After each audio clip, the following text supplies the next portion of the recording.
जय श्री कृष्ण। स्वागत है आप सभी का मेरे एचएस भारद्वाज यूट्यूब चैनल पर। मैं हरिओम शर्मा आज आपको पुत्रदा एकादशी से संबंधित जानकारी दूंगा, साथ ही पुत्रदा एकादशी के महत्वपूर्ण उपाय भी बताऊंगा, जिन उपाय को करने से अवश्य ही आपकी पुत्र की मनोकामना पूरी होगी। पुत्र प्राप्ति के साथ साथ कई प्रकार की मनोकामनाएं हमारी पूरी होती हैं। दोस्तों, अगर गुरुवार की पुत्रदा एकादशी पड़ती है तो यह बड़ी एकादशी मानी जाती है और बहुत ही अच्छा शुभ योग माना जाता है। इस दिन जो व्यक्ति भगवान विष्णु का पूजन करते हैं उन सभी की मनोकामना पूरी हो जाती है।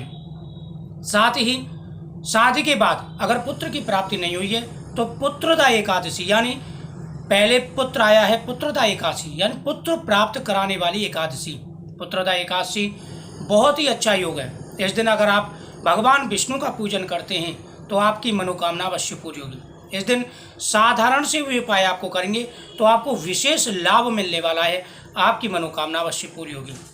पुत्रदा एकादशी कब से प्रारंभ हो रही है, कब समाप्त हो रही है, साथ ही कौन से ऐसे शुभ योग बन रहे हैं। देखो, पुत्रदा एकादशी 13 तारीख की है, 13 तारीख का गुरुवार है, कृतिका नक्षत्र है, यह भी बहुत ही अच्छा योग है। पुत्रदा एकादशी 13 तारीख को शाम को 7:33 तक रहेगी। उससे पहले 12 तारीख को शाम को 4:30 यानी 4:50 पर भरणी नक्षत्र में यह प्रारंभ हो जाएगी। अब मैं आपको उपाय बताऊंगा। सबसे पहले कथा का महत्व सुनिए। सुकेतुमान का एक राजा था, सुकेतुमान नाम का एक राजा था, उसके कोई संतान नहीं थी। हालांकि राज्य सुख हर प्रकार का उसके पास था, अच्छा मतलब राजकोष में धन था, प्रजा अच्छी थी, मंत्रिमंडल उसका अच्छा था, लेकिन दुख था वह पुत्रों का। उसके जो पितर थे वह रो रो के पिंड लिया करते थे और बोला करते थे कि इसके बाद में कौन हमें पिंड देगा। यानी पुत्र प्राप्ति का महत्व क्या है वो भी आप समझ लीजिए कि पुत्र प्राप्ति होने पर पितृ भी प्रसन्न होते हैं और जिसके पुत्र ना हो उसके पितृ भी रोते हैं, दुखी होते हैं कि इसके बाद कौन हमें पिंड देगा, कौन हमारा श्राद्ध करेगा। तो इसलिए कहते हैं कि पितृ दोष निवारण के लिए, पितरों की मुक्ति के लिए और वंश वृद्धि के लिए पुत्र होना अति आवश्यक है।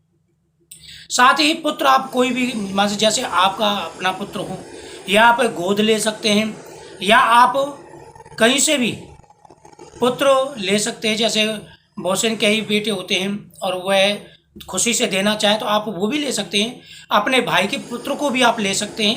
मतलब आपका नाम होना चाहिए, आपके पुत्र को प्राप्ति संकल्प द्वारा अगर आपने लिए है।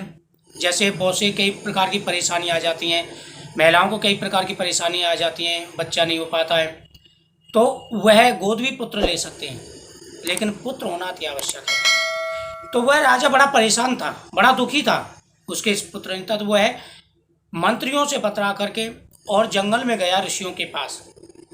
वहाँ पर वो पक्षियों को देख रहा था, जानवरों को देख रहा था कि सभी अपने परिवार और बच्चों के साथ में कैसे खेल रहे हैं। ऐसे ही देखता देखता राजा आश्रम में पहुँच गया। वहाँ पर ऋषि तपस्या कर रहे थे। राजा वहाँ पर बैठा, उन्होंने उनसे पूछा कि हे राजन, आप किस चिंता में हैं। तो उन्होंने बताया कि ऋषिवर, मेरे कोई पुत्र नहीं है। तो ऋषियों ने कहा कि आज पुत्रदा एकादशी है, आप संकल्प पूर्वक इसका व्रत करिए, अवश्य ही आपकी पुत्र की मनोकामना पूरी होगी। तो राजा ने पुत्रदा एकादशी का व्रत किया और उसे अवश्य पुत्र की प्राप्ति। तो पुत्रदा एकादशी वाले दिन देखो, सबसे पहला उपाय यह है कि सुबह जब आप स्नान करें तो थोड़ा सा गंगा जल, दूध उसमें डाल करके और तिल डाल करके आपको स्नान करना है। उसके बाद में सूर्य देव को अर्घ्य देना है। ओम भास्कराय पुत्रम देहि माँ तेजसे धीमे तन्नो सूर्य प्रचोदयात्, या ओम सूर्य नमः आदि मंत्रों का जाप करते हुए भगवान सूर्य देव को अर्घ्य आपको देना है। उसके बाद में आपको क्या करना है कि लड्डू गोपाल जी की मूर्ति हो या सालग्राम जी की मूर्ति हो, आपको बैठना है। सबसे पहले आपको स्नान कराना है। स्नान कराने के बाद में वहाँ पर आपको एक दीपक जला देना है, दीपक जरूर जलाना है गाय के घी का। उसके बाद में आपको केले, 1 दर्जन केले लेकर के भगवान विष्णु के सामने आपको रख देने हैं। फिर आपको एक लोटे में, अब इस दिन चक्कर ये पड़ता है कि बहुत से बृहस्पतिवार का व्रत करते हैं, एकादशी का व्रत करते हैं। अब दोनों व्रत एक साथ कैसे रखें, इस बात का भी विशेष वो है।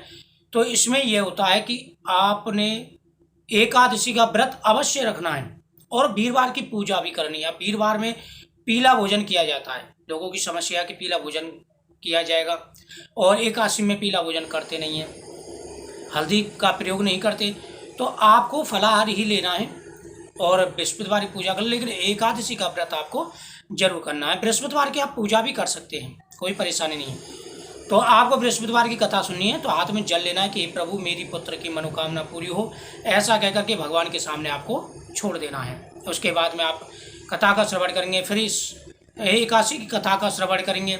फिर आपको क्या करना है कि ओम नमो भगवते वासुदेवाय नमः मंत्र का जाप करना है। साथ ही देवकी सुत गोविंदम वासुदेवम जगतपते देहि में तरम कृष्णम तो हम शरणु गतः पुत्र प्राप्ति के लिए संतान गोपाल मंत्र का जाप करना है। अब आपको एक पीला धागा लेना है और वह आपको भगवान के हाथ में बांध देना है मनोकामना बोल करके, और आपको अपने हाथ में भी बांध लेना है।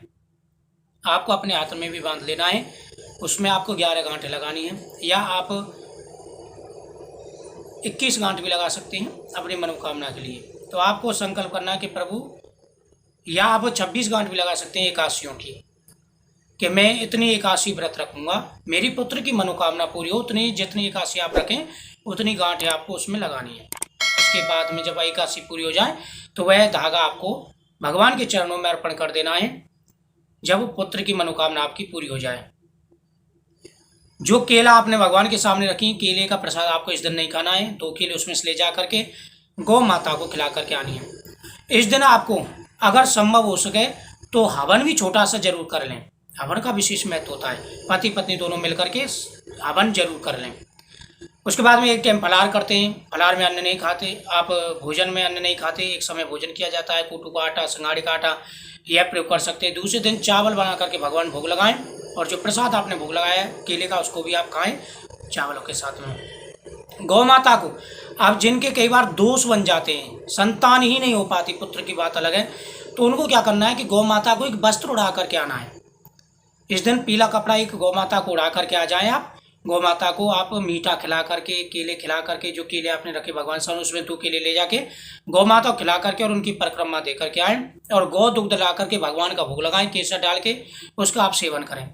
इस दिन पीपल वृक्ष के नीचे दीपक जला करके उसकी परिक्रमा करें, और वहां पर भी आपको कच्चा सूत लपेटना है। इस दिन भगवान शिव की पूजा भी करनी चाहिए। भगवान शिव की पूजा करने से हर प्रकार के मनोरथ पूरे हो जाते हैं। तो पुत्रदा एकादशी बड़ी एकादशी है। इस दिन आपको जरूर भगवान का उपाय करना चाहिए, पूजा उपाय करने चाहिए, पूजा करनी चाहिए, आपकी मनोकामना जरूर पूरी होगी। और साथ ही आप नेम बना लें, एकादशी का व्रत बहुत अच्छा होता है, आप एकादशी का व्रत भी प्रारंभ कर दें, आपकी मनोकामना जरूर पूरी होगी। तो बड़ी एकादशी है, आप व्रत रखें, पूजा करें, आपको विशेष लाभ मिलेगा, भगवान का आशीर्वाद आपको प्राप्त होगा। वीडियो को शेयर करें, चैनल को सब्सक्राइब करें। जय श्री कृष्ण।